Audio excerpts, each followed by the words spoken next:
তোমরা তোমাদের কাতালগুলিকে সোজা করে নাও, পায়ের সাথে পা মিলিয়ে নাও। তারাসসু মানে একটার সাথে একটা মেলানো, দুইটা ইট একত্রিত হলে ওটার নাম তারাসসু, মিলে যাওয়া। নবী বললেন পায়ের সাথে পা মিলাও। আপনি মনে করলেন যে না, মুরব্বির সাথে পা মিলালে কেমন একটা বেয়াদবি মনে হবে না? আমার ওস্তাদ বা এমপি সাহেব অথবা চেয়ারম্যান সাহেব কিভাবে পায়ের সাথে পা মিলাই? এত বড় ধৃষ্টতা, বেয়াদবি। আবার এগুলো তিরস্কার করে কিছু কিছু এখন ইন্টারনেটের বক্তা সমাজে এখন সবচাইতে বেশি। ইউটিউবের বক্তারা তিরস্কার করে পায়ের সাথে পা মিলানোকে নিয়ে, মিথ্যা কাহিনী রচনা করে মানুষকে বিভ্রান্ত করার জন্য। আহলে হাদিস নাকি পা ফাঁক করে দাঁড়ায় তো ফাঁক বন্ধ করার জন্য। আবার অতিরিক্ত ফাঁক করে দাঁড়ানোটাও ঠিক না, এটাও ঠিক। আপনি যদি একবারে ফাঁক করতে করতে এমন একবারে বেসামাল ফাঁক করেন, সেটা কেমন হবে? আপনার বডিতে যতটুকু ফাঁকা প্রয়োজন, একটা মানুষ স্বাভাবিকভাবে দাঁড়াতে যেটুকু প্রয়োজন ঠিক ওইটুকু হবে, কিন্তু দুইজনের পায়ের মাঝখানে কোনো ফাঁকা থাকবে না। দুইজনের পায়ের মাঝখানে কোনো ফাঁকা থাকবে না, দুইজনের পা মিলাতে হবে। এটা হচ্ছে হাদিস। আপনি যদি মনে করেন বেয়াদবি হয়, আল্লাহ নবীর পায়ের সাথে যখন পা লেগেছিল বিলাল, খাব্বাব, খোবাইবের মতো কৃতদাসদের, তাদের বেয়াদবি হয় নাই? তৎকালীন আরবের যারা কৃতদাস ছিল, গোলাম ছিল, যে সেই সমাজের নিম্ন স্তরের যে মানুষগুলো ছিল, তারা বিশ্বনবী মুহাম্মদ সাল্লাল্লাহু আলাইহি ওয়াসাল্লামের পায়ের সাথে পা লাগিয়েছেন। তাদের বেয়াদবি হয় নাই, তোমার বেয়াদবি হয় কেন? মন গড়া ফতোয়া দিয়ে সমাজে বিশৃঙ্খলা সৃষ্টি করছো তোমরা। পায়ের সাথে বা মিলাতে হবে, এই সহিহ হাদিসটা যদি বলা হয়, এটার প্রতি যদি মানুষ আমল করে, তাহলে নেকি হবে, সালাত শুদ্ধ হবে, নিজেদের মধ্যে মুহাব্বত বৃদ্ধি পাবে। ঠিক না বেঠিক? সালাত কি মুহাব্বত বাড়ানোর জন্য না শত্রুতা বাড়ানোর জন্য? একজন শত্রু যখন সালাতের মধ্যে দাঁড়ায়, ওখানে কি দাঁড়ায় মারামারি করে? বলেন মসজিদে কেউ সালাতে দাঁড়িয়ে মারামারি করেছে এমন কোনো রেকর্ড আছে? প্রয়োজনে বের হয়ে গিয়ে করছে। মানুষের মধ্যে সম্প্রীতি সৃষ্টি করার জন্য, মুহাব্বত সৃষ্টি করার জন্য, ভালোবাসা বৃদ্ধির জন্য এটা একটা মাধ্যম হচ্ছে সালাত।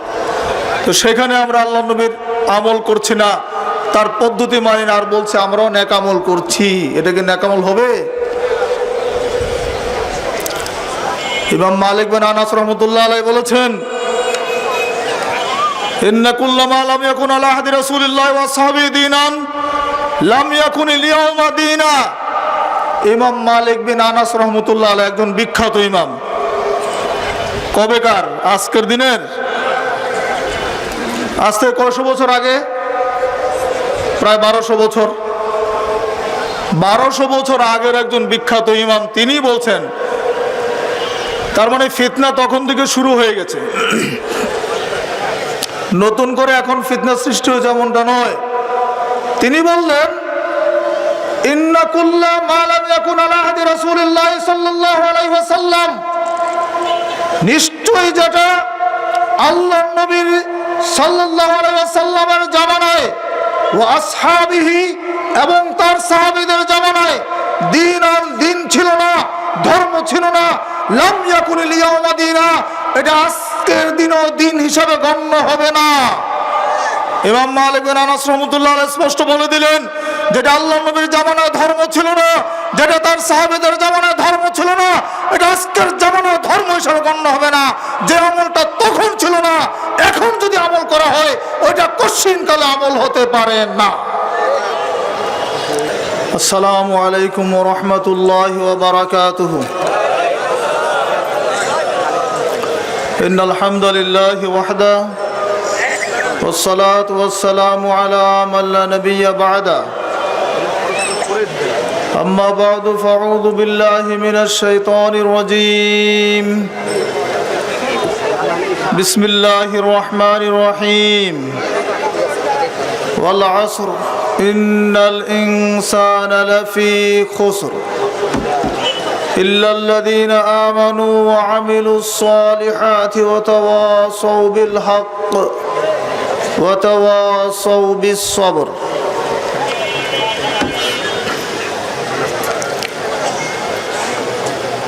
আহলে হাদিস আন্দোলন বাংলাদেশ ও বাংলাদেশ আহলে হাদিস যুব সংঘ বগুড়া জেলার উদ্যোগে ঐতিহাসিক আলতাফুন্নেসা খেলার মাঠে আয়োজিত আজকের এই ইসলামী সম্মেলনের সম্মানিত সভাপতি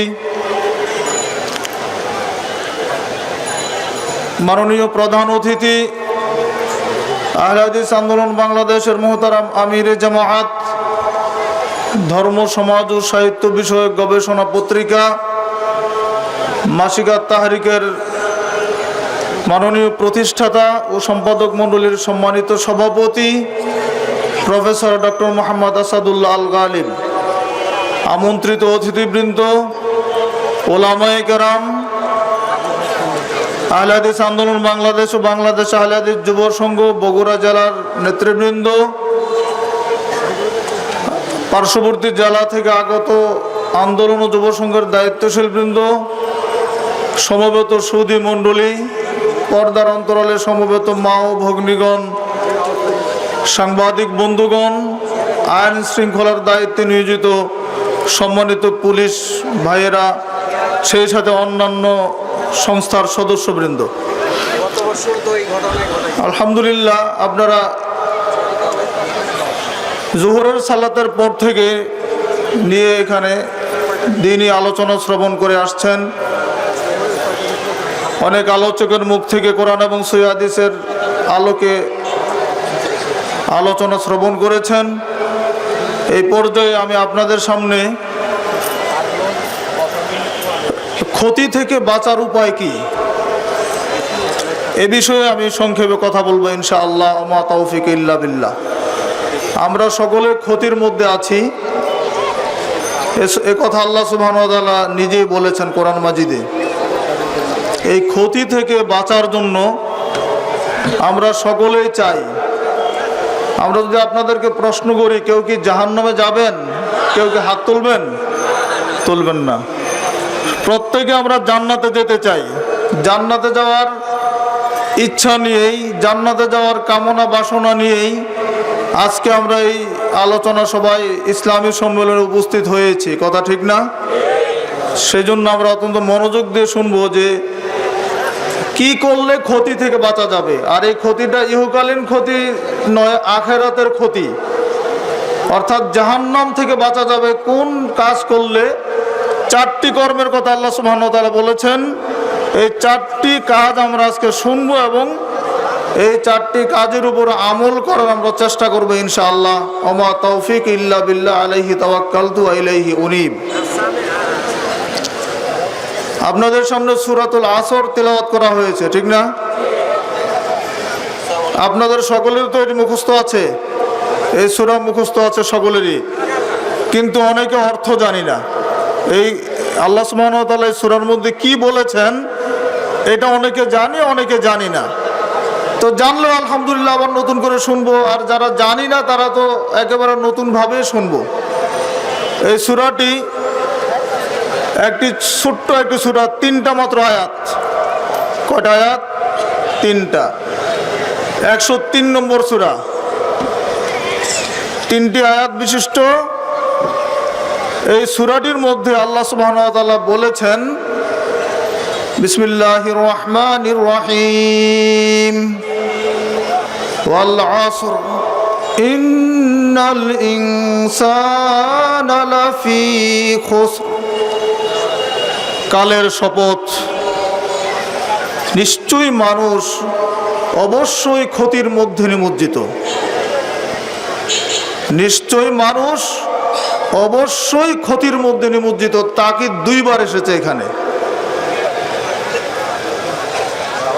ইল্লাল্লাযীনা আমানু ওয়া আমিলুস সালিহাত, তবে তারা ব্যতীত যারা ঈমান আনয়ন করেছে, ওয়া আমিলুস সালিহাত, এবং সৎকর্ম সম্পাদন করেছে।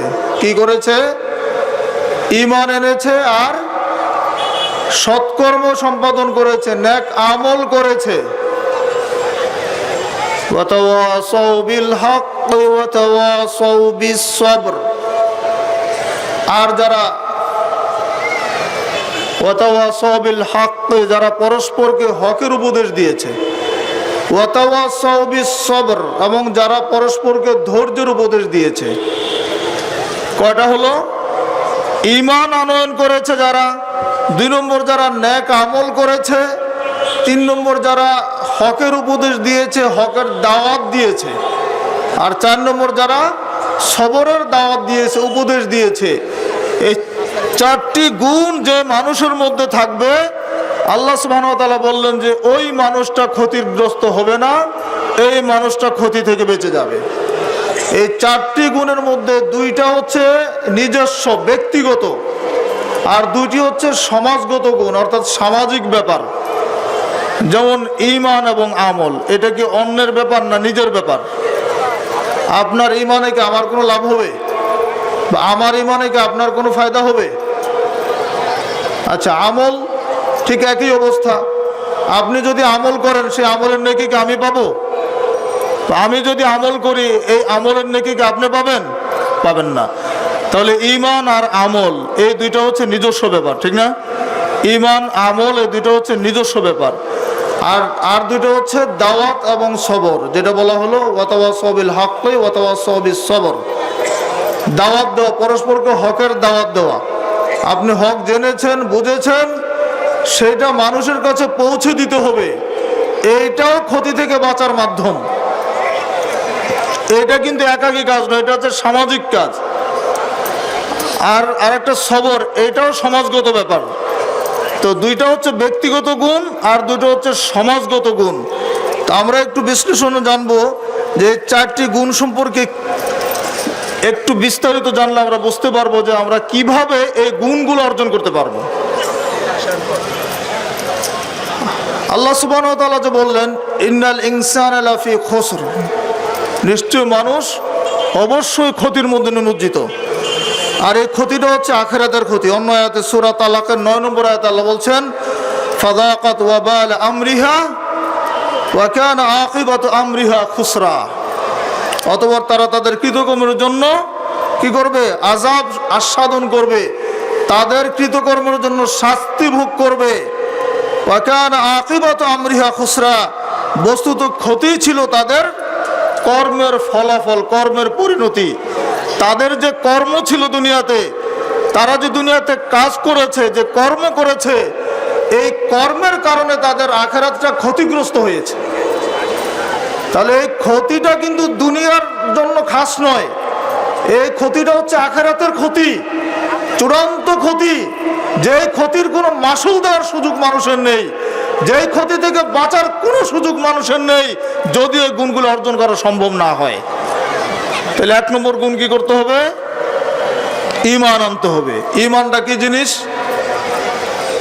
ঈমান এই পৃথিবীতে মানুষের মধ্যে ভালো মন্দের মানদণ্ড হচ্ছে ঈমান।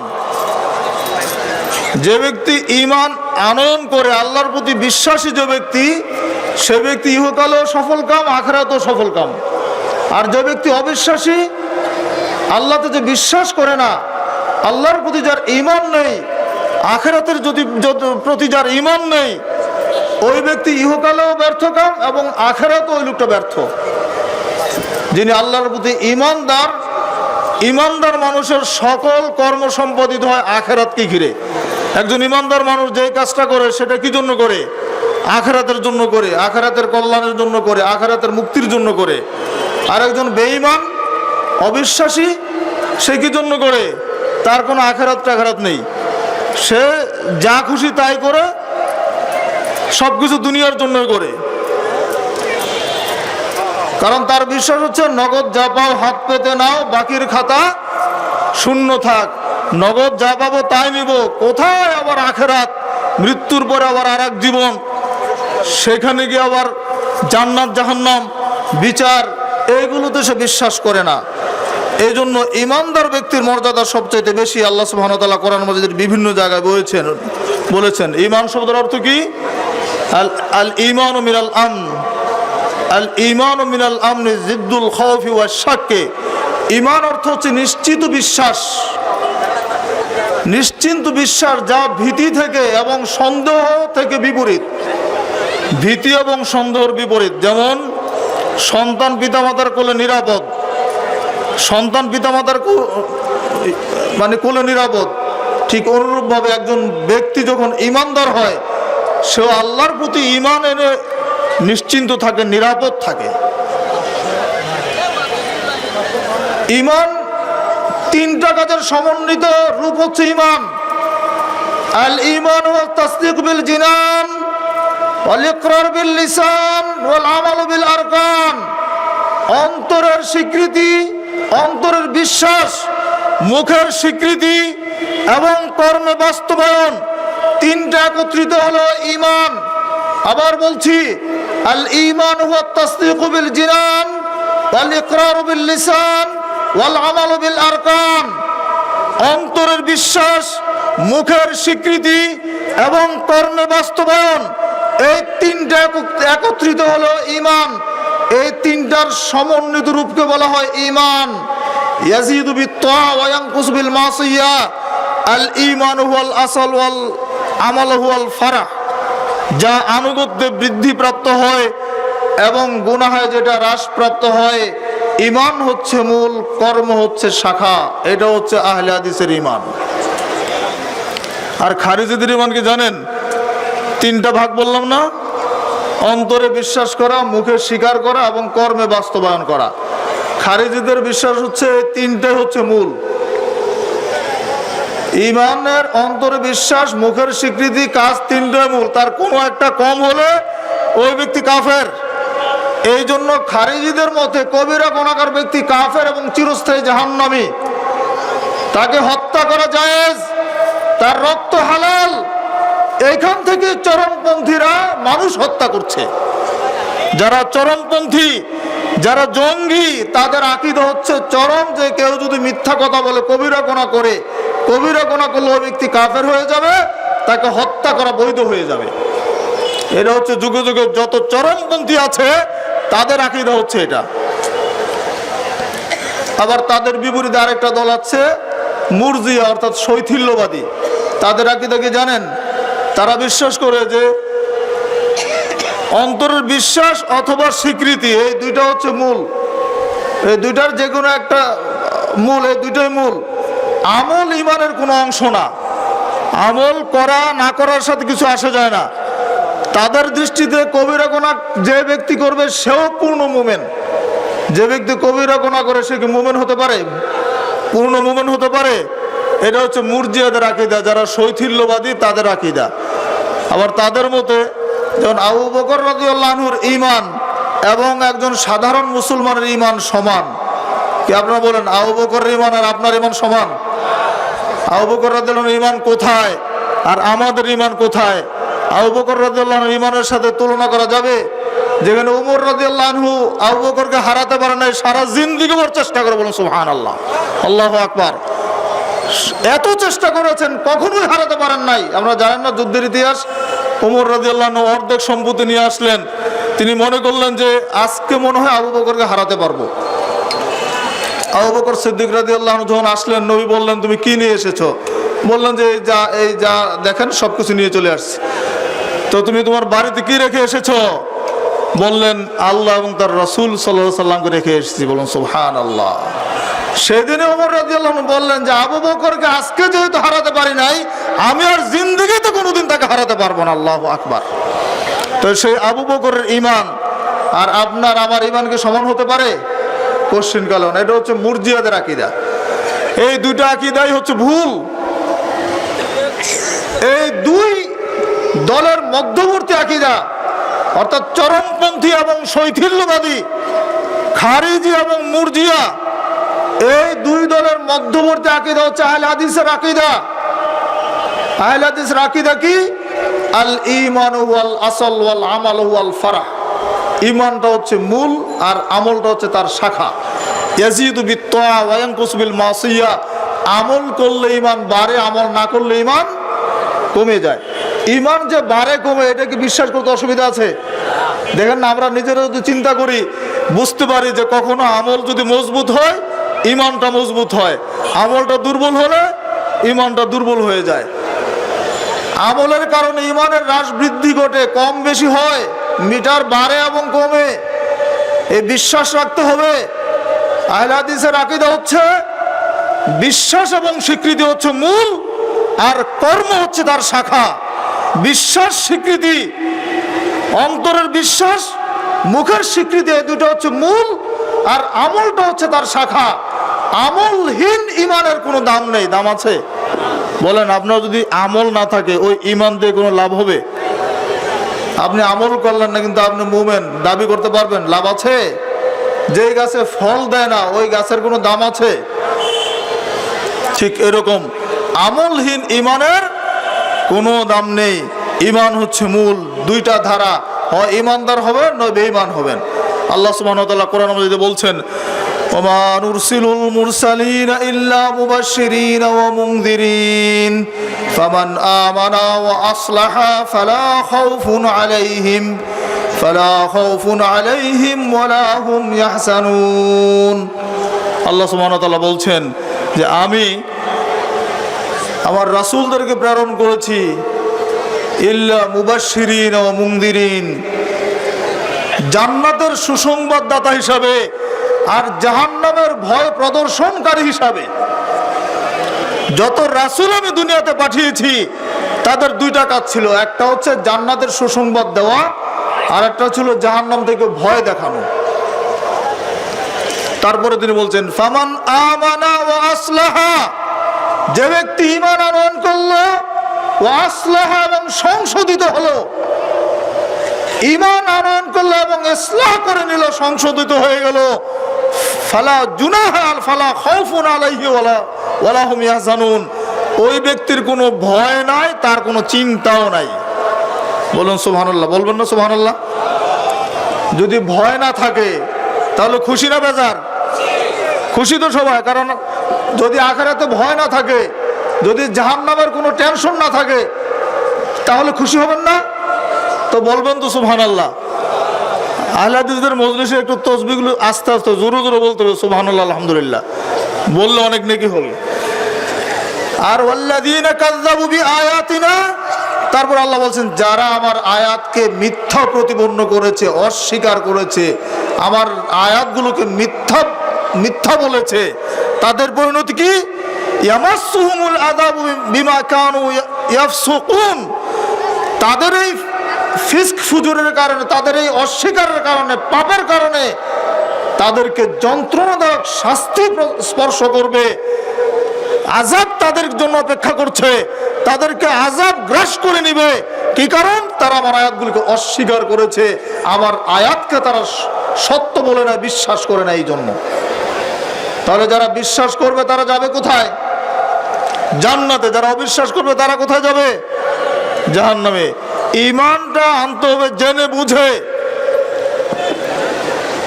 আল্লাহ সুবহানাহু ওয়া তাআলা বলছেন ফা'লাম আন্নাহু লা ইলাহা ইল্লাল্লাহ, তুমি জানো যে আল্লাহ ছাড়া কোনো ইলাহ নেই।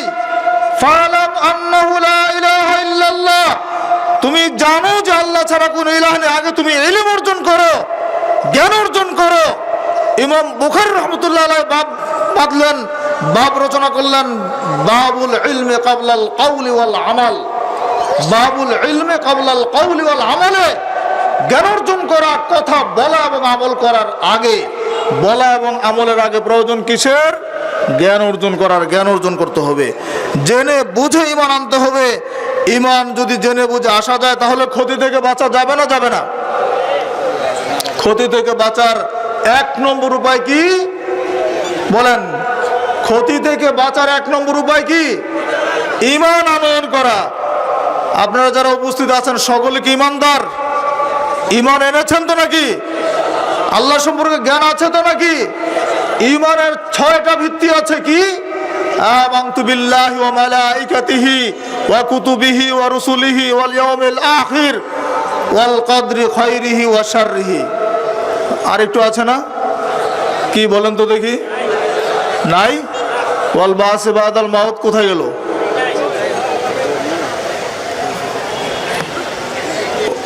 ওইটা হচ্ছে মেড ইন, কি বলবো, হ্যাঁ চায়না, ওই যে মেড ইন বাংলাদেশ অথবা চায়না অথবা ভারত, তাই হবে আর কি, যেটাই হোক, অর্থাৎ মানুষের দ্বারা তৈরি যেটা আর কি। ছয়টা ভিত্তি আবার বলছি। আমানতু বিল্লাহ, আমরা ঈমান এনেছি আল্লাহর প্রতি, ওয়া মালাইকাতিহি, তার ফেরেশতাদের প্রতি, ওয়া কুতুবিহি, তার কিতাব সমূহের প্রতি, ওয়া রুসুলিহি, তার রাসূলগণের প্রতি, ওয়াল ইয়াউমিল আখিরি, এবং আখিরাতের প্রতি। এখানে ওয়াল বাসি বাদাল মাউত হয়ে গেল। মৃত্যুর পরের জীবন আর আখিরাতকে আলাদা আলাদা একটা। মৃত্যুর পরের জীবনটা আর আখিরাত কি দুইটা জিনিস? তো ওয়াল ইয়াউমিল আখিরি যখন বললাম, তো আবার ওয়াল বাসি বাদাল মাউত বলার দরকার আছে? ওইটা হলো মানুষের তৈরি করে। ওয়াল ইয়াউমিল আখির, এটা হচ্ছে সহিহ। ওয়াল ইয়াউমিল আখির, আর একটা কি 6 নম্বর? ওয়াল কদরি খায়রিহি ওয়া শাররিহি, তাকদীরের ভালো মন্দের প্রতি বিশ্বাস পোষণ করা। এই 6টা হচ্ছে বিশ্বাসের ভিত্তি মুসলমানদের। ঈমানে মুফাসসাল যাকে বলা হয়, এটা পারেন তো আপনারা নাকি? সবাই পারেন না মনে হয়। আমার সাথে একবার সবাই বলেন, নেকি হবে। আমানতু বিল্লাহি ওয়া মালাইকাতিহি ওয়া কুতুবিহি ওয়া রুসুলিহি ওয়াল ইয়াউমিল আখির ওয়াল কদরি খায়রিহি ওয়া শাররিহি। এই 6টা ভিত্তি আমাদের সকলকে জানতে হবে। জেনে বুঝে ঈমান আনতে যদি উপায় হচ্ছে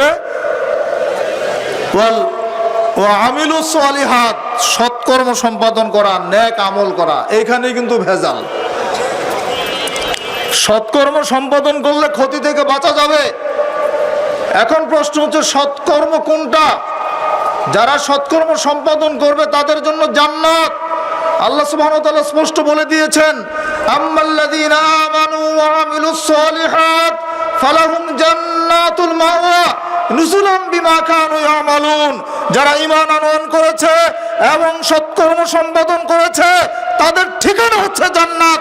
বিমা কানু ইয়ামালুন নুজুলাম বিমা কানু ইয়ামালুন, তাদের আমলের কারণে, তাদের কর্মের কারণে তার প্রতিদান হিসাবে, পুরস্কার হিসাবে আল্লাহ তাদেরকে জান্নাত দিবেন। বলুন সুবহানাল্লাহ। কাদেরকে দিবেন? যারা আমলে সালেহ করবে তাদেরকে। আল্লাহ সুবহানাহু ওয়া তাআলা সূরা বাইয়ানাতের, এটা হচ্ছে সূরা সাজদার 19 নম্বর আয়াত, সূরা বাইয়ানাতের 7-8 নম্বর আয়াতে বলছেন, ইন্নাল্লাযীনা আমানু ওয়া আমিলুস সালিহাত, ইন্নাল্লাযীনা আমানু ওয়া আমিলুস সালিহাত লাহুম উলাইকা হুম খায়রুল বারিয়া জাযাউহুম ইনদা রাব্বিহিম জান্নাতু আদন তাজরি মিন তাহতিহাল আনহার। নিশ্চয় যারা ঈমান আনে এবং সৎকর্ম সম্পাদন করে, নেক আমল করে, তারা হচ্ছে দুনিয়ার শ্রেষ্ঠ মানুষ। কেমন মানুষ? শ্রেষ্ঠ মানুষ হওয়ার ইচ্ছা আছে না আমাদের? আছে তো সবার নাকি? হাত তুলেন দেখি। মাশাআল্লাহ, আলহামদুলিল্লাহ। আল্লাহ তুমি কবুল করে নিও আমাদের হাতগুলোকে।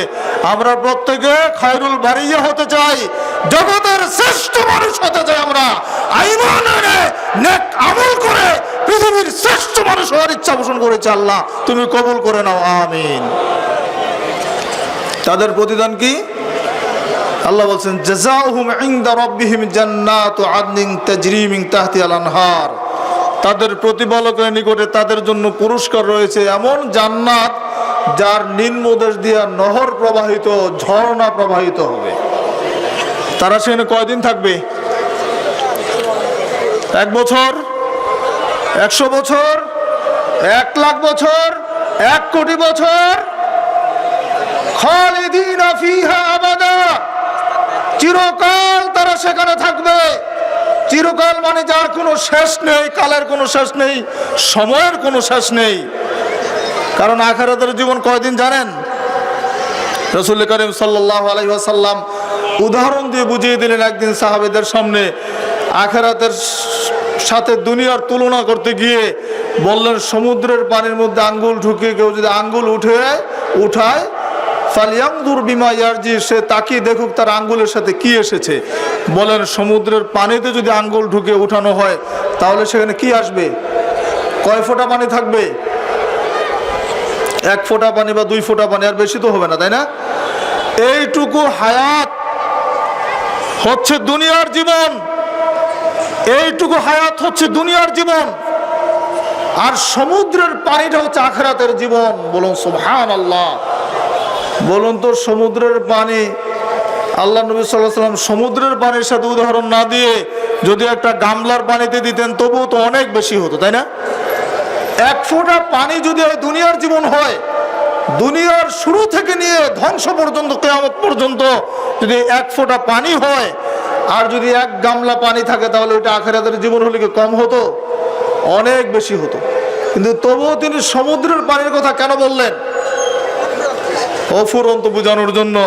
ওই গামলার পানি বা বালতির পানিও কিন্তু একদিন শেষ হতে পারে, কিন্তু সমুদ্রের পানি কি শেষ হবে? নাকি মেশিন দিয়ে সেচে শুকাতে পারবেন? এরকম কোনো মেশিন আবিষ্কার হয় না যে সমুদ্র শুকাবেন। আল্লাহু আকবার। সমুদ্রের পানি যেমন শেষ হবে না, শুকানোর কোনো ক্ষমতা কোনো মানুষের নেই, মানুষের আখিরাতের জীবনও কোনোদিন শেষ হবে না। তো সেই আখিরাতের জীবনের জন্য আমরা কর্ম করি, ঠিক না? সেই আখিরাতের জীবনে জান্নাতে যাওয়ার জন্য, সেই আখিরাতের জীবনে নাজাত পাওয়ার জন্য আমরা আমল করি। আর সেই আমলটার জন্য আল্লাহ কি বলেছেন, কোন আমল করলে নাজাত পাওয়া যাবে? ইল্লাল্লাযিনা আমানু ওয়া আমিলুস সালিহাত, যারা সৎকর্ম করবে তারা নাজাত পাবে, নেক আমল যারা করবে তারা নাজাত পাবে। আমলটা যদি নেক আমল না হয়, এবারে আসুন নেক আমল কোনটা? নেক আমলের জন্য শর্ত কি? আমল কি নিজে বানানো যাবে? আমরা আমল কার কাছ থেকে পাবো? আমার কথা বুঝতে অসুবিধা হচ্ছে? আমল কার কাছ থেকে পাবো? রাসূলুল্লাহ সাল্লাল্লাহু আলাইহি ওয়াসাল্লামের কাছ থেকে। তিনি যে আমলটা যেভাবে করেছেন ঠিক সেভাবেই করতে হবে। তিনি যা করেছেন তাই করতে হবে। কম বেশি করা যাবে? যদি বেশি করি তাহলে সমস্যা কি? ওটা নেক আমল হবে না? একটু বেশি করলাম, নেকির জন্য তো করলাম, নেকির জন্য করলো, বেশিটা করা যাবে না। কমও যেমন করা যাবে না, বেশিও তেমন করা যাবে না। আল্লাহ সুবহানাহু ওয়া তাআলা কোরআন মাজিদে বলছেন, ওমা কানা লিল মুমিনিন ওয়ালা মুমিনাতিন ইযা কাদাল্লাহু আমরুহু ইযা কাদাল্লাহু ওয়া রাসূলুহু আমরান আয়াকুনা লাহুমুল খিয়ারাতু মিন আমরিহিম ওমা ইয়াসিল্লাহু ওয়া রাসূলুহু ফাকাদ দাল্লা দালালাম মুবিনা। আল্লাহ এবং তার রাসূল যদি কোনো বিষয়ে ফয়সালা দেন, কোনো মুমিন নারী বা পুরুষের এখানে কোনো ইখতিয়ার নেই। আল্লাহ এবং তার নবী যখন কোনো সিদ্ধান্ত দিয়ে দেন, কোন পুরুষ এবং নারীর কোনো ক্ষমতা নেই এখানে হস্তক্ষেপ করতে পারে। ওমা ইয়াসিল্লাহু ওয়া রাসূলুহু ফাকাদ দাল্লা দালালাম মুবিনা। যে ব্যক্তি আল্লাহ এবং তার রাসূলের অবাধ্যতা করবে, আল্লাহ এবং তার রাসূলকে যে অস্বীকার করবে, তার আনুগত্য যারা করবে না, ফাকাদ দাল্লা দালালাম মুবিনা, ওই ব্যক্তি পথভ্রষ্টতায় পতিত হবে, বিভ্রান্ত হয়ে যাবে, ভ্রষ্টতার নিম্নস্তরে পৌঁছে যাবে ওই ব্যক্তি, যে ব্যক্তি আল্লাহ এবং তার নবীর অবাধ্যতা করবে, আল্লাহ এবং তার নবীর আনুগত্য করবে না। এখন নবী কি বলেছেন? মা আয়েশা রাদিয়াল্লাহু আনহা বলছেন, আন্না রাসূলুল্লাহ সাল্লাল্লাহু আলাইহি ওয়াসাল্লাম মান আমিলা আমালান লাইসা আলাইহি আমরুনা ফাহুয়া রাদ্দুন, মান আমিলা আমালান লাইসা আলাইহি আমরুনা ফাহুয়া রাদ্দুন। রাওয়াহু মুসলিম, সহিহ মুসলিমের হাদিস।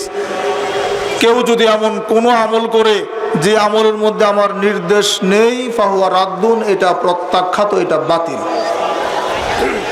আরেকটা হাদিস, মান আহদাসা ফি আমরিনা হাদা মা লাইসা মিনহু ফাহুয়া রাদ্দুন। মান আহদাসা ফি আমরিনা, যে ব্যক্তি আমাদের এই শরীয়তের মধ্যে নতুন কিছু সৃষ্টি করলো, যে ব্যক্তি আমাদের এই শরীয়তের মধ্যে নতুন কিছু সৃষ্টি করলো, আবিষ্কার করলো, কোন রসম রেওয়াজ চালু করলো যেটা এই শরীয়তের মধ্যে নেই, আমি বলি নাই, নির্দেশ দেই নাই, ফাহুয়া রাদ্দুন, এটা প্রত্যাখ্যাত, এটা বাতিল। দুইটা ছোট্ট ছোট্ট হাদিস পেশ করলাম, সহিহ হাদিস। এই হাদিস থেকে বোঝা যাচ্ছে যে রাসূল সাল্লাল্লাহু আলাইহি ওয়াসাল্লাম যে আমল করেন নাই, যে আমল করতে বলেন নাই, যে আমলের প্রতি তিনি সম্মতি প্রকাশ করেন নাই, ওই আমল কশিনকাল নেক আমল হতে পারে না। নেক আমল হওয়ার জন্য অবশ্যই আল্লাহর নবীর অনুমোদনের প্রয়োজন আছে। সালাতের ক্ষেত্রে নবী বলে দিলেন, সাল্লু কামা রাআইতুমুনি উসাল্লি, তোমরা সালাত আদায় করো আমাকে যেভাবে সালাত আদায় করতে দেখেছো। আদায় করো ওইভাবে যেভাবে আমাকে সালাত আদায় করতে দেখেছো। এখন আল্লাহ নবীর সালাত আমাদের খুঁজতে হবে না? আল্লাহ নবীর সালাতের মধ্যে পায়ের সাথে পা মিলালেন, আপনি মাঝখানে এক হাত করে ফাঁকা রেখে দিলেন, হলো? আকিমু সুফুফাকুম ওয়া তারাসসু ওয়া সুদ্দুল খালাল। হজ করতে গেলে ইমাম সাহেবের আওয়াজ শোনেন না?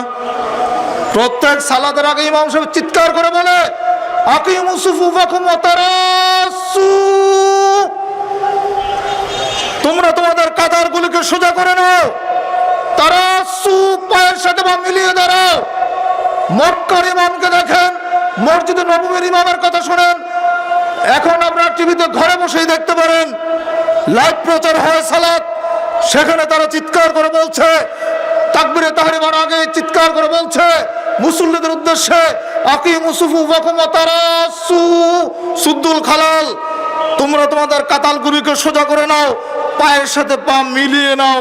তারাসসু মানে একটার সাথে একটা মিলানো, দুইটা ইট একত্রিত হলে ওটার নাম তারাসসু, মিলে যাওয়া।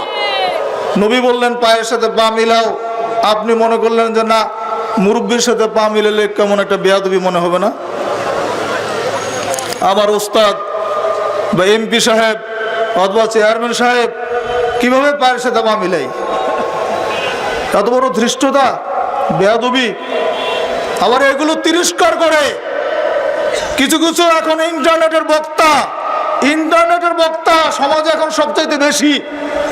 ইউটিউবের বক্তারা তিরস্কার করে পায়ের সাথে পা মিলানোকে নিয়ে, মিথ্যা কাহিনী রচনা করে মানুষকে বিভ্রান্ত করার জন্য। আহলে হাদিসরা নাকি পা ফাঁক করে দাঁড়ায় তো ফাঁক বন্ধ করার জন্য। আবার অতিরিক্ত ফাঁক করে দাঁড়ানোটাও ঠিক না, এটাও ঠিক। আপনি যদি একবারে ফাঁক করতে করতে এমন একবারে বেসামাল ফাঁক করেন, সেটা কেমন হবে? আপনার বডিতে যতটুকু ফাঁকা প্রয়োজন, একটা মানুষ স্বাভাবিকভাবে দাঁড়াতে যেটুকু প্রয়োজন ঠিক ওইটুকু হবে, কিন্তু দুইজনের পায়ের মাঝখানে কোনো ফাঁকা থাকবে না। দুইজনের পায়ের মাঝখানে কোনো ফাঁকা থাকবে না, দুইজনের পা মিলাতে হবে। এটা হচ্ছে হাদিস। আপনি যদি মনে করেন বেয়াদব হয়, আল্লাহ নবীর পায়ের সাথে যখন পা লেগেছিল বিলাল, খাব্বাব, খোবাইবের মতো কৃতদাসদের, তাদের বেয়াদবি হয় নাই? তৎকালীন আরবের যারা কৃতদাস ছিল, গোলাম ছিল, সেই সমাজের দিন মস্তরের যে মানুষগুলো ছিল, তারা বিশ্বনবী মুহাম্মদ সাল্লাল্লাহু আলাইহি ওয়াসাল্লামের পায়ের সাথে পা লাগিয়েছেন। তাদের বেয়াদবি হয় নাই, তোমার বেয়াদবি হয় কেন? মন গড়া ফতোয়া দিয়ে সমাজে বিশৃঙ্খলা সৃষ্টি করছো তোমরা। পায়ের সাথে পা মিলাতে হবে, এই সহিহ হাদিসটা যদি বলা হয়, এটার প্রতি যদি মানুষ আমল করে, তাহলে নেকি হবে, সালাত শুদ্ধ হবে, নিজেদের মধ্যে মহাব্বত বৃদ্ধি পাবে। ঠিক না বেঠিক? সালাত কি মহাব্বত বাড়ানোর জন্য না শত্রুতা বাড়ানোর জন্য? একজন শত্রু যখন সালাতের মধ্যে দাঁড়ায়, ওখানে দাঁড়ায় মারামারি করে, বলেন মসজিদে কেউ সালাতে দাঁড়িয়ে মারামারি করেছে এমন কোনো রেকর্ড আছে? প্রয়োজনে বের হয়ে গিয়ে করছে। মানুষের মধ্যে সম্প্রীতি সৃষ্টি করার জন্য, মহাব্বত সৃষ্টি করার জন্য, ভালোবাসা বৃদ্ধির জন্য এটা একটা মাধ্যম হচ্ছে সালাত। তো সেখানে আমরা আল্লাহ নবীর আমল করছি না, তার পদ্ধতি মানি না, আর বলছে আমরাও নেক আমল করছি। এটা কি নেক আমল হবে? ইমাম মালিক বিন আনাস রাহমাতুল্লাহ আলাইহি বলেছেন, ইন্না কুল্লামা লাম ইয়াকুন আলা আহদি রাসূলিল্লাহ ওয়া আসহাবিহি দীনান লাম ইয়াকুন আল-ইয়াওমা দীনা। ইমাম মালিক বিন আনাস রাহমাতুল্লাহ আলাইহি একজন বিখ্যাত ইমাম। কবেকার? আজকের দিনের, আজ থেকে কয়শো বছর আগে? প্রায় 1200 বছর। 1200 বছর আগের একজন বিখ্যাত ইমাম, তিনি বলছেন, তার মানে ফিতনা তখন থেকে শুরু হয়ে গেছে, নতুন করে এখন ফিতনা সৃষ্টি হয়েছে এমনটা নয়। তিনি বললেন, ইন্না কুল্লা মা লাম ইয়াকুন আলা আহদি রাসূলিল্লাহ সাল্লাল্লাহু আলাইহি ওয়াসাল্লাম, নিশ্চয়ই যেটা আল্লাহর নবীর সাল্লাল্লাহু আলাইহি ওয়াসাল্লামের জামানায়, ওয়া আসহাবিহি এবং তার সাহাবীদের জামানায়, দিন ছিল না, ধর্ম ছিল না, লাম ইয়াকুনিল ইয়াউমা দীনা, এটা আজকের দিনও দিন হিসাবে গণ্য হবে না। ইমাম মালিক বিন আনাস রাহমাতুল্লাহ আলাইহি স্পষ্ট বলে দিলেন, যেটা আল্লাহর নবীর জামানায় ধর্ম ছিল না, যেটা তার সাহাবীদের জামানায় ধর্ম ছিল না, এটা আজকের জামানায় ধর্ম হিসেবে গণ্য হবে না। যে আমলটা তখন ছিল না, এখন যদি আমল করা হয় ওইটা কশিনকালে আমল হতে পারে না।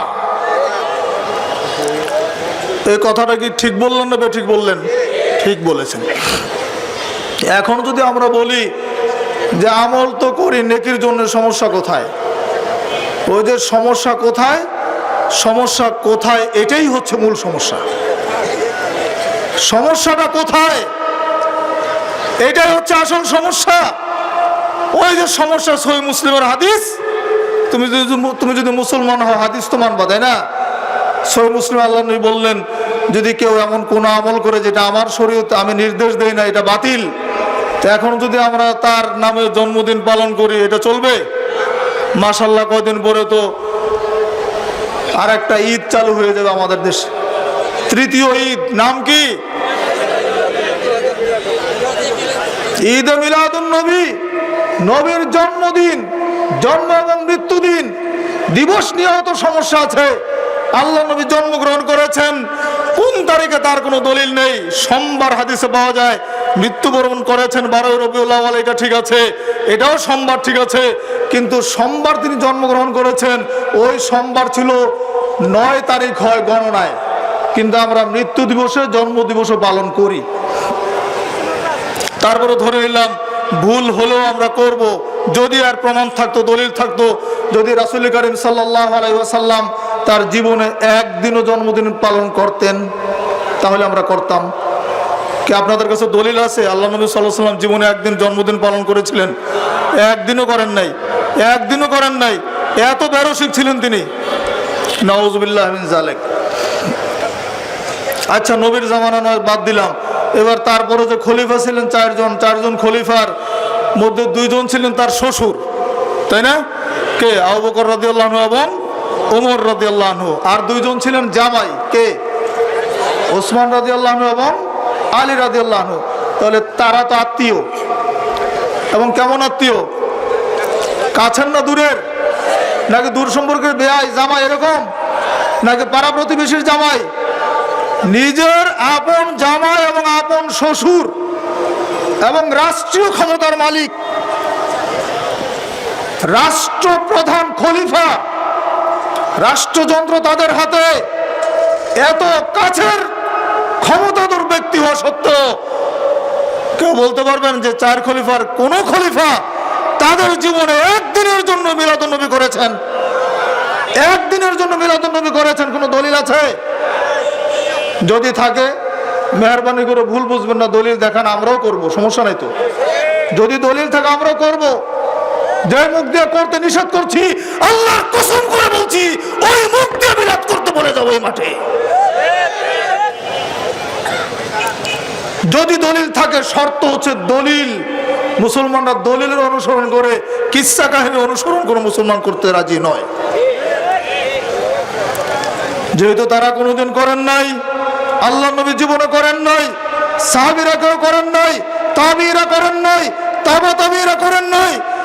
4 ইমামের জগৎ বিখ্যাত 4 জন ইমাম, ইমাম আবু হানিফা রাহমাতুল্লাহ আলাইহি, ইমাম মালিক রাহমাতুল্লাহ আলাইহি, শাফি রাহমাতুল্লাহ আলাইহি, ইমাম আহমদ বিন হাম্বল রাহমাতুল্লাহ আলাইহি, জগৎ বিখ্যাত 4 জন ইমাম।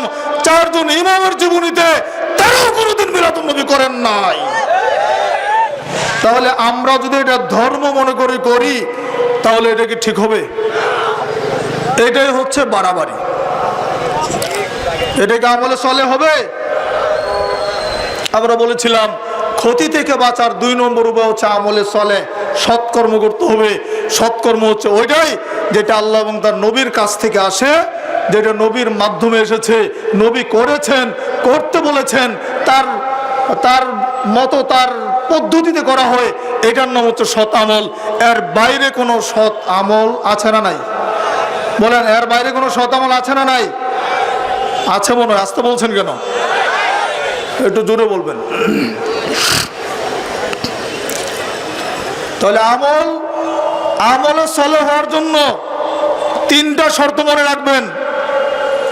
3টা শর্ত যদি কবুল হয়, তাহলে থাকে আমলের মধ্যে, এটা হবে আমলে চলে। আকীদা সহিহা, আকীদা বিশুদ্ধ হতে হবে।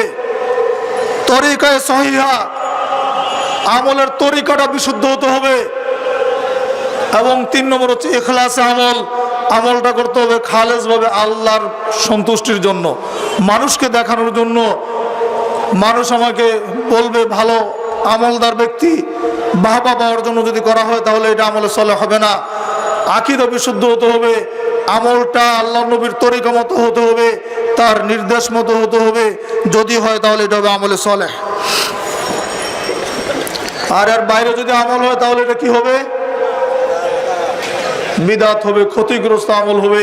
আল্লাহ সুবহানাহু ওয়া তাআলা সূরা কাহফের 104 নম্বর আয়াতে বলছেন, কুল হাল নুনাব্বিউকুম বিল আকসারিনা আমালা আল্লাযীনা দাল্লা সাইহুম ফিল হায়াতিদ দুনিয়া ওয়া হুম ইয়াহসাবুনা আন্নাহুম ইউহসিনুনা সুনআ। হে নবী মুহাম্মদ বলুন সাল্লাল্লাহু আলাইহি ওয়াসাল্লাম, আপনি জানিয়ে দিন, হাল নুনাব্বিউকুম বিল আকসারিনা আমালা, আমি কি তোমাদেরকে ক্ষতিগ্রস্ত আমলকারীদের সম্পর্কে বলবো? দুনিয়ার জীবনে যাদের সকল প্রচেষ্টা বাতিল হয়ে গেছে, সকল কর্ম সকল আমল বাতিল হয়ে গেছে। ওয়াহুম ইয়াসাবুনা, কিন্তু তাদের বিশ্বাস, আন্নাহুম ইউহসিনুনা সুনআ, নিশ্চয় তারা ভালো আমলই করছে। কে বলছেন এই কথা? কে বলেছেন? আল্লাহ বলেছেন। মানুষ নেকির কাজ করবে, ভালো আমল করবে, কিন্তু আমলটা ক্ষতিগ্রস্ত আমল হয়ে যাবে যদি নিজের মন করা মতো করা হয়, ইচ্ছা মতো করা হয়, যদি দলিল ভিত্তিক আমল না হয়। তাহলে আমরা ক্ষতি থেকে বাঁচার জন্য অবশ্যই আমলে সালেহ করবো ইনশাল্লাহ। আমলকে যাচাই বাছাই করে করবো ইনশাল্লাহ। রাজি আছেন তো নাকি? এবারে আসুন 3 নম্বর বাঁচার উপায় হচ্ছে ওয়াতাওয়াসাউ বিল হাক্কি, পরস্পরকে হকের উপদেশ দেওয়া। এখন বুঝলাম যে ঈমান এবং আমল আমাদের ঠিক, আমরা আকীদা বুঝলাম, আমল বুঝলাম, ঈমানও আমাদের আমরা জেনে বুঝে ঈমান এনেছি মাশাআল্লাহ আলহামদুলিল্লাহ। আমাদের আমলও ঠিক আছে, আমরা কোনো বিদআতি আমল করি না, সহি আমল করি এবং রাসূলুল্লাহ সাল্লাল্লাহু আলাইহি ওয়াসাল্লামের তরিকা মতো আমল করি। এখন যদি আমরা মনে করি যে ঠিক আছে জান্নাতের পথ তো আমার হয়ে গেছে, আর কিছু করার দরকার নাই, চলবে? আর কোনো দায়িত্ব কি আছে না নাই? দায়িত্ব আছে। কি সে দায়িত্ব? মানুষকে দাওয়াত দিতে হবে, তাই না? নিজে জানার পরে ওইটা মানুষের কাছে পৌঁছে দিতে হবে, মানুষকে বলতে হবে যে এটা হক, এটা বাতিল, ভাই তুমি যে কাজটা করছো এটা ঠিক না, এটার কোনো দলিল নেই, এই সহি আমলটা করো, এই ইবাদতটা করো, এই জিকিরটা করো। এইভাবে মানুষের কাছে দাওয়াত দিতে হবে। আল্লাহ সুবহানাহু ওয়া তাআলা বলছেন, ওমান আহসানু কাওলাম মিম্মান দাআ ইলাল্লাহি ওয়া আমিলা সালিহা ওয়া ক্বালা ইন্নানি মিনাল মুসলিমিন। কত সুন্দর কথা। ওমান আহসানু কাওলাম মিম্মান দাআ ইলাল্লাহ, আল্লাহর নিকটে তার কথার চাইতে আর কার কথা উত্তম হতে পারে? মিম্মান দাআ ইলাল্লাহ, যে ব্যক্তি আল্লাহর দিকে মানুষকে ডাকে,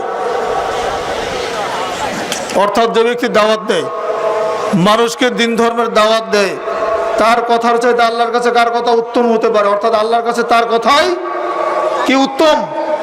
ওয়াকালা ইন্নানি মিনাল মুসলিমিন, এবং বলে আমি একজন মুসলিম, আমি একজন আত্মসমর্পণকারী, ইসলামের বিধানগুলো আমি মেনে নেই। এইভাবে যে ব্যক্তি মানুষের কাছে দাওয়াত দেয়, তার কথার চাইতে আল্লাহর কাছে অন্য কারো কথা প্রিয় নয়। এই কথা কে বলেছেন? আল্লাহ বলেছেন।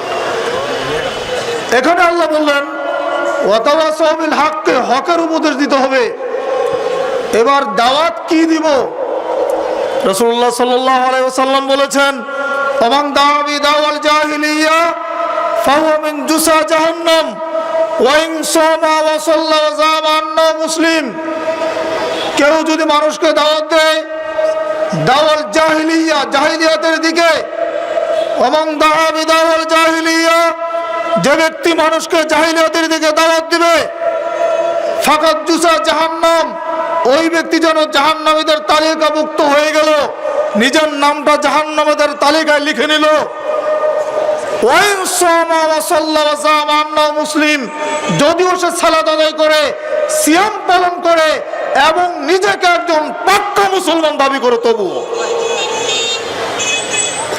তাহলে দাওয়াত দিয়েও জাহান্নামে যাবে মানুষ, তাই না? আর একটা দলিল নেন, রাসূলুল্লাহ সাল্লাল্লাহু আলাইহি ওয়াসাল্লাম বলেছেন, মান কাযাবা আলাইয়া মুতাআম্মিদান ফালিয়াতাবাওয়া মাকআদাহু মিনান নার। প্রিয় নবী সাল্লাল্লাহু আলাইহি ওয়াসাল্লাম বলেছেন, যে ব্যক্তি আমার নামে মিথ্যা কথা বলে, মান কাযাবা আলাইয়া মুতাআম্মিদান, যে ব্যক্তি আমার নামে মিথ্যা কথা বলে, ফালিয়াতাবাওয়া মাকআদাহু মিনান নার, সে যেন তার ঠিকানাটা জাহান্নামে ঠিক করে নিল, জাহান্নামে নির্ধারণ করে নিল। যে ব্যক্তি নবীর নামে মিথ্যা কথা বলবে, মিথ্যা হাদিস প্রচার করবে, জাল হাদিস বলবে, কিচ্ছা কাহিনী বলবে, দলিল ভিত্তিক কথা না বলবে, ভিত্তিহীন বক্তব্য যে ব্যক্তি দিবে, আল্লাহ নবী বললেন ওই ব্যক্তির ঠিকানা কোথায়? তাহলে বক্তা কি জান্নাতে যাবে সহজে? বক্তার কথা যদি দলিল ভিত্তিক না হয়, বক্তার বক্তব্য যদি কোরআন হাদিস সম্মত না হয়, বক্তার বক্তৃতা যদি সহিহ দলিলের উপরে ভিত্তিশীল না হয়, ওই বক্তার ঠিকানা হচ্ছে জাহান্নাম। ওই বক্তা সারা জীবন বক্তৃতা করেও জান্নাতে যেতে পারবে না, যদি তার বক্তব্য সঠিক না হয়। একজন বক্তার বক্তৃতা শুনলাম, একদিন মনে আছে আমার, রমজান মাসে গাড়িতে কবরের আযাব নিয়ে বক্তৃতা দিচ্ছেন, খুব রসালো কাদানো মিক্সচার বক্তৃতা আর কি। কণ্ঠ তো মাশাআল্লাহ খুব ভালো, খুব সুরতাল দিয়ে বক্তৃতা করছেন কবরের আযাব সম্পর্কে। সেখানে বলতে গিয়ে তিনি একজন পীর সাহেবের, একজন বাবার মুরিদের, খলিফার ক্ষমতা দেখাচ্ছেন। কিভাবে? যখন কবরে ওই লোকটা মারা গেল, মারা যাওয়ার পরে যখন কবরে তাকে দাফন করা হলো, দাফন করার পরে মালাকুল ওই মুনকার নাকির যখন কবরে আসলেন, মুনকার নাকির আসার সাথে সাথে ওই পীর সাহেবের মুরিদ, অত্যন্ত ক্ষমতাধর ব্যক্তি, তিনি মুনকার নাকির ঢুকার সাথে সাথে 2 থাপ্পড় লাগিয়ে দিয়েছেন।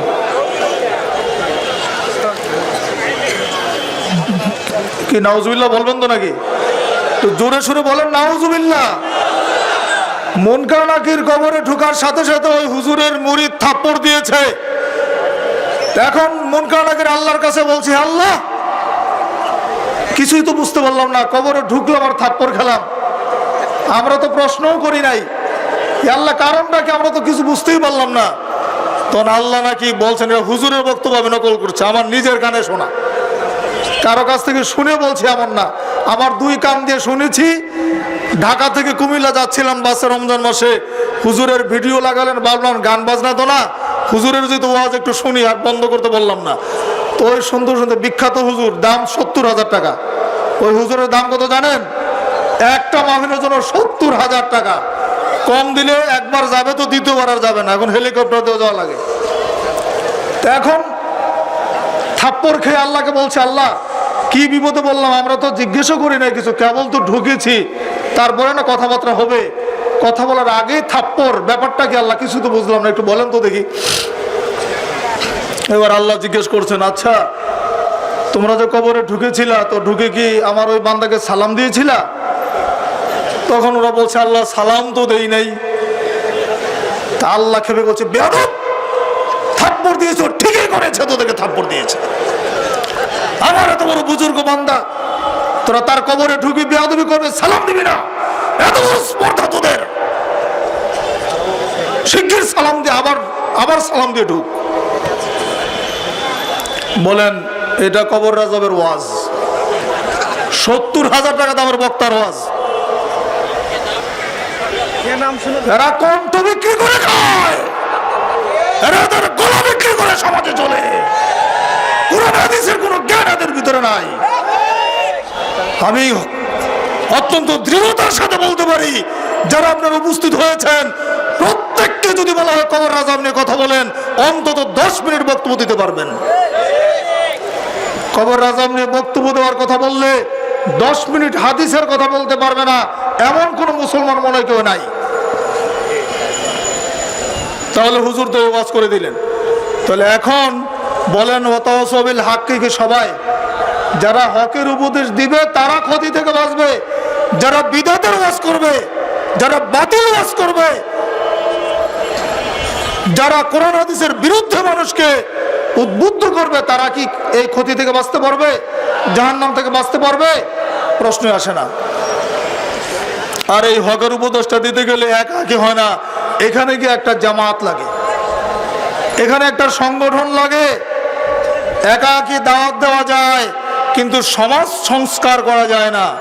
আমি আবার বলছি, একাকি দাওয়াত দেওয়া যায়, মসজিদে খুতবা দেওয়া যাবে, মাহফিলে বক্তৃতা দেওয়া যাবে, সমস্যা নাই, কারণ হুজুরকে ভাড়া করে আনলেই তো বক্তৃতা দিবেন।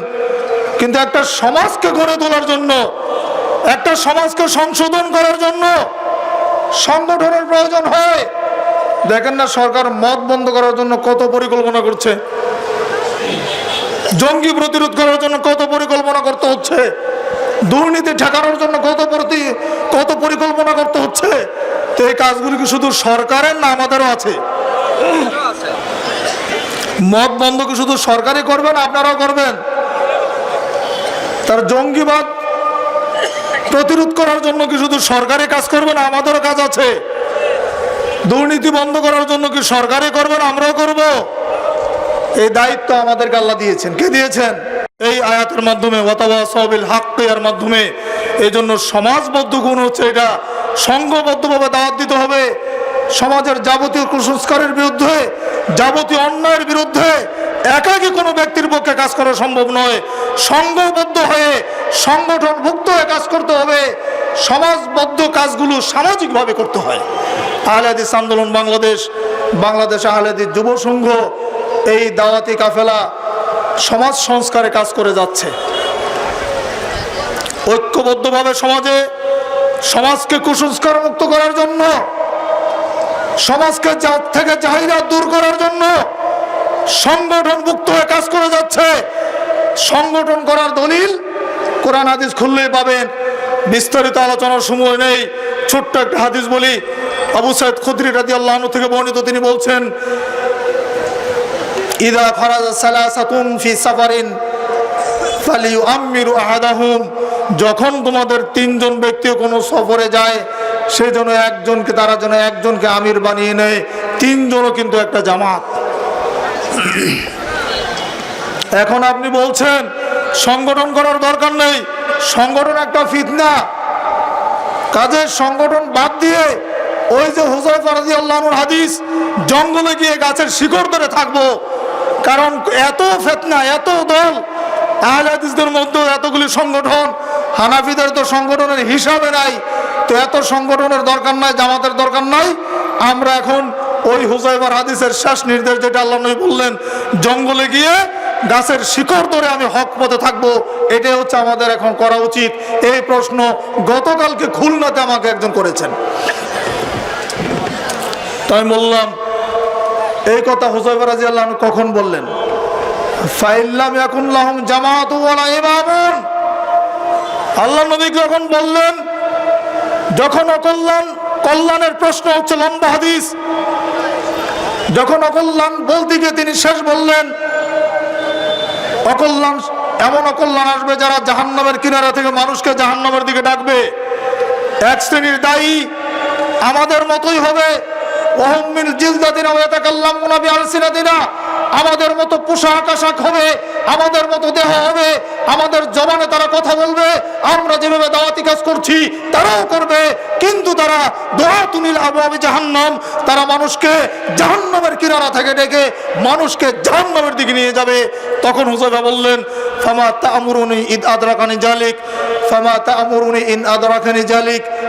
হে আল্লাহ নবী সাল্লাল্লাহু আলাইহি সাল্লাম, যদি পরিস্থিতি, জটিল পরিস্থিতি আমি পেয়ে যাই, আমার জীবদ্দশায় যদি এই সময় এসে যায়, হে আল্লাহ নবী সাল্লাল্লাহু আলাইহি ওয়াসাল্লাম, তখন আমার জন্য আপনার নির্দেশ কি?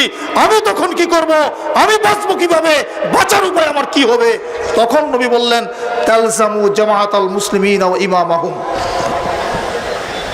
হে হুযায়ফা, তোমার বাঁচার পথ হচ্ছে তুমি মুসলমানদের হক যে জামাত, সেই জামাত এবং তার ইমামের আনুগত্য করে চলবে, ইমামকে ধরে রাখবে।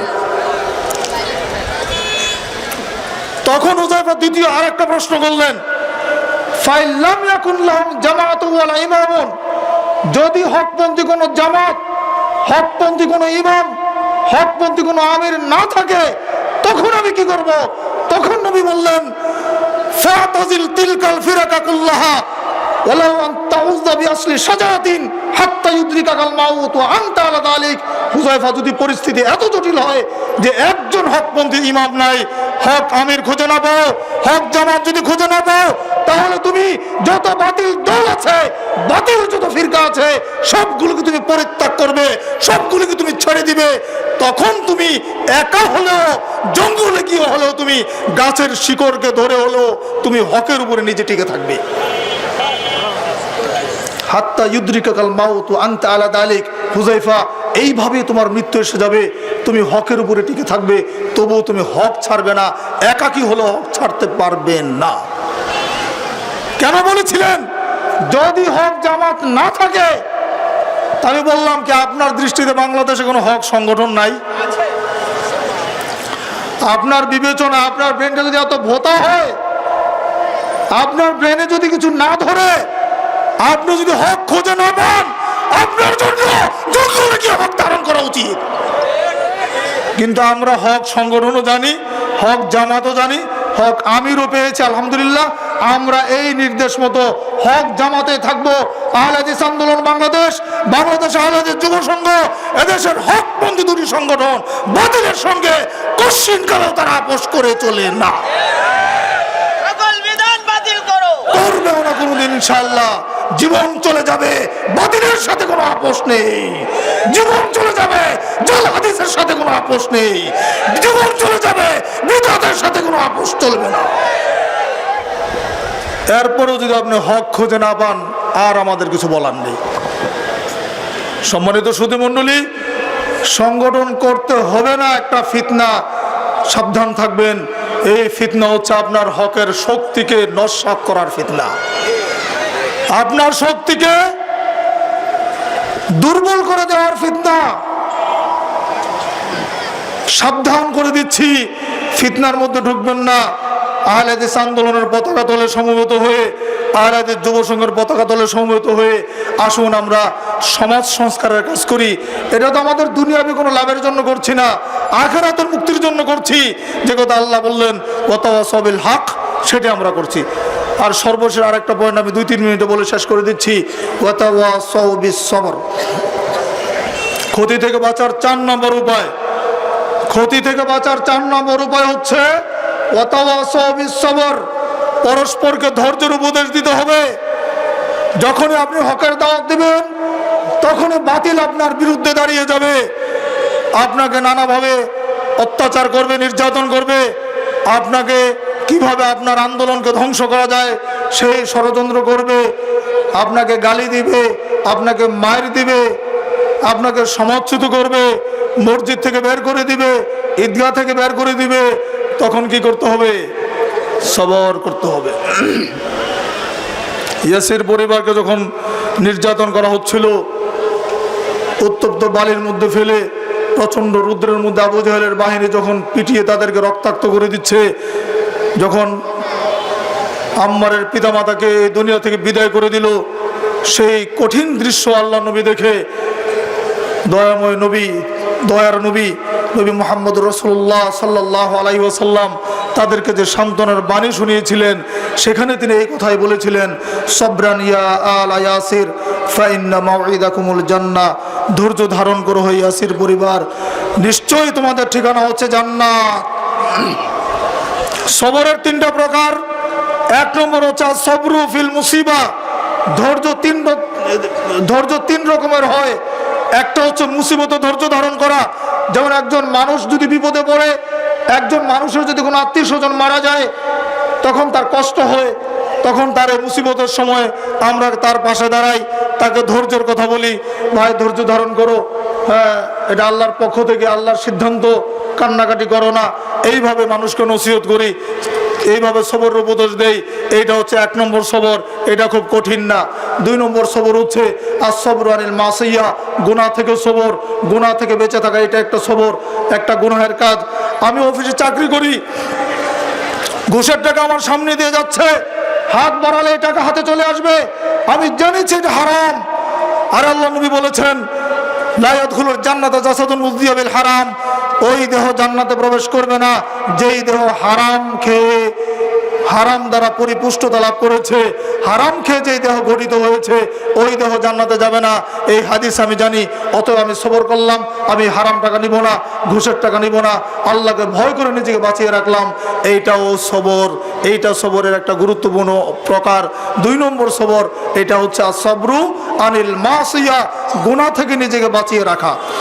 আর 3 নম্বর সবর হচ্ছে কঠিন, আসবরু আলা তাআ, আনুগত্য ধৈর্য ধারণ করা, আল্লাহর বিধানের উপরে নিজেকে টিকিয়ে রাখা। এই সবরটা অত্যন্ত কঠিন, যেই সবরের পরীক্ষা দিয়েছিলেন আল্লাহ নবীর জামানা সাহাবীরা, বিলাল, খাব্বাব, খুবাইয়ের উপর দিয়ে অনেক কঠিন পরীক্ষা গিয়েছে, কিন্তু তারা কখনো দিন থেকে বিচ্যুত হন নাই। তারা আনুগত্যের উপরে, আল্লাহর একত্ববাদের উপরে তারা সবর এখতিয়ার করেছিলেন, ধৈর্য ধারণ করেছিলেন। আল্লাহ নবী সাল্লাল্লাহু আলাইহি ওয়াসাল্লাম এই জন্য একটা হাদিস বলেছেন, এই হাদিসটা অনুবাদ করে দিচ্ছি, শুনে নেন। রাসূল কারীম সাল্লাল্লাহু আলাইহি ওয়াসাল্লাম বলেছেন আজাবাল লিআমরিল মুমিন ইন আমরাহু কুল্লুহু খায়র ইন আসাবাতু সাররা ওয়া শাকারা ফাকানা খায়রাল্লাহু ওয়া ইন আসাবাতু যাররা ওয়া সাবারা ফাকানা খায়রাল্লাহু। নবী বলছেন মুমিনদের জীবনটা বড় আশ্চর্যের, যে তাদের পুরো জীবনটা কল্যাণকর। যখন সে কোনো বিপদে পড়ে তখন সে যখন কোনো বিষয়ে আনন্দিত হয়, মানসাররাহু শাকারা, যখন সে কোনো বিষয়ে আনন্দিত হয়, খুশি হয়, তখন সে আল্লাহর শুকরিয়া আদায় করে। এবং যখন সে কোনো বিপদে পড়ে তখন সে কি সবর এখতিয়ার করে, ধৈর্য ধারণ করে। নবী বললেন এটাও তার কল্যাণকর, শুকরিয়া আদায় করলো এটাও কল্যাণকর, সবর করলো, ধৈর্য ধারণ করলো, এটাও কল্যাণকর। অতএব সম্মানিত উপস্থিতি, আমরা এই 4টি যে উপায়, ক্ষতি থেকে বাঁচার যে 4টি উপায় সম্পর্কে জানলাম। আমি আবার সংক্ষেপে বলে দিচ্ছি। ঈমান, আমার সাথে সাথে বলেন, ঈমান, আমল, দাওয়াত, সবর। এই 4টা কি? ক্ষতি থেকে বাঁচার উপায়। এই টিপসটা মাথায় নিয়ে আজকে বাড়িতে ফিরবেন। আমরা ক্ষতি থেকে বাঁচতে চাই, জাহান্নাম থেকে বাঁচতে চাই, এই জন্য আমাদের ঈমান আনতে হবে, নেক আমল করতে হবে, মানুষকে হক পথের দাওয়াত দিতে হবে এবং সবর করতে হবে। আল্লাহ রাব্বুল আলামিন আমাদেরকে সেই তৌফিক দান করুন, আমিন। পরিশেষে আহলে হাদিস আন্দোলন বাংলাদেশ বগুড়া জেলা নেতৃবৃন্দকে আন্তরিক কৃতজ্ঞতা জানাচ্ছি। আপনারা যারা দূর দূরান্ত থেকে আজকের এই সম্মেলনকে সফল করার জন্য এখানে উপস্থিত হয়েছেন, আপনাদের সবাইকে কেন্দ্রীয় সংগঠনের পক্ষ থেকে এবং আপনাদের প্রিয় পত্রিকা মাসিক তাহরিকের পক্ষ থেকে আন্তরিক মোবারকবাদ জানিয়ে আমি আমার বক্তব্য শেষ করছি।